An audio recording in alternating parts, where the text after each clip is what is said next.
नमस्कार विद्यार्थी मित्रांनो, चालू घडामोडी 2026 आपलं स्वागत आहे. तर पहिला प्रश्न पहा, सारनाथ या प्राचीन बौद्ध स्थळाचा युनेस्कोच्या जागतिक वारसा यादीत समावेश केला. सारनाथ कोणत्या जिल्ह्यात आहे? तर याचं करेक्ट उत्तर आहे उत्तर प्रदेश, ऑप्शन नंबर 3. तर सारनाथबद्दल काही महत्त्वाची माहिती बघूया. तर 25 जुलै 2026ला वारसा स्थळ म्हणून मान्यता मिळाली आहे. बघा, स्थळ सारनाथ, वाराणसी जिल्हा आहे उत्तर प्रदेश. प्रकार सांस्कृतिक स्थळ. भारतातील 45वे जागतिक वारसा स्थळ म्हणून त्यांचा गणना झालेली आहे. 48वी जागतिक वारसा समिती बैठक, बुसान, दक्षिण कोरिया, उत्तर प्रदेशचे हे 4थे स्थळ ठरले आहे. आधीचे 3 ताजमहाल, आग्रा किल्ला, फतेपूर सिक्री.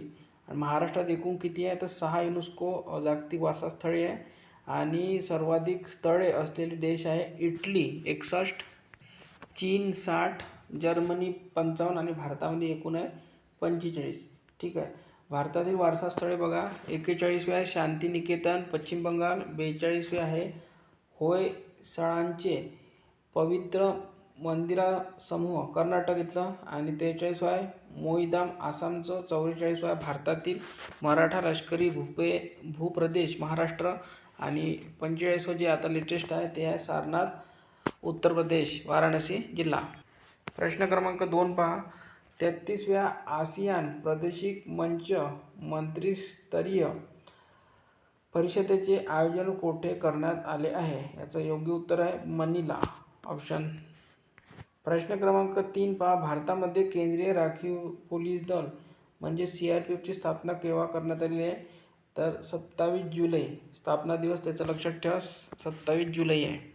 प्रश्न क्रमांक 4 आहे, खाणीचे वैज्ञानिक पद्धतीने विघटन आणि पुनर्वापर करण्याच्या पद्धतीवरील भारताचा पहिला सर्वसमावेशक दस्तऐवज आरोहा अहवाल कोठे प्रसिद्ध झाला? याचं योग्य उत्तर आहे दिल्ली. पुढचा प्रश्न पहा, प्रश्न क्रमांक 5, भारताला कॉमनवेल्थ मध्ये पहिले पदक पॅरा पॉवर लिफ्टिंग हेवीवेट मिळवून देणारे कोण? तर खेळाडूचे नाव बघा काय, झंडू कुमार, आणि हे पॅरा पॉवर लिफ्टिंगमध्ये मिळवलेले आहे हेवीवेटमध्ये. तर खेळाचा प्रकार बघा, पुरुष हेवीवेट पॅरा पॉवर लिफ्टिंग पदक कोणतं मिळवलं आहे त्यांनी? तर कांस्य पदक मिळवलेलं आहे. कामगिरी 181 किलो आणि 190 किलो असे यशस्वी लिफ्ट करून 130.9 गुण मिळवत भारताला स्पर्धेतील पहिले पदक मिळवून दिले. ते कोणत्या राज्याचे आहे? तर हरियाणाचे आहे. आणि व्यवसाय आहे पॅरा पॉवर लिफ्टर, भारतीय पॅरा क्रीडापटू आहे ते.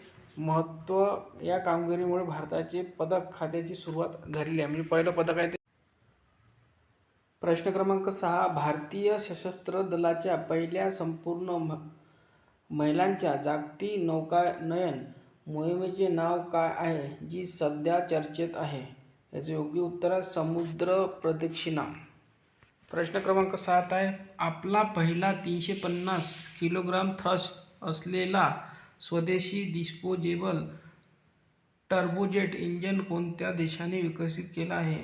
याचं करेक्ट उत्तर आहे भारत, ऑप्शन नंबर 2.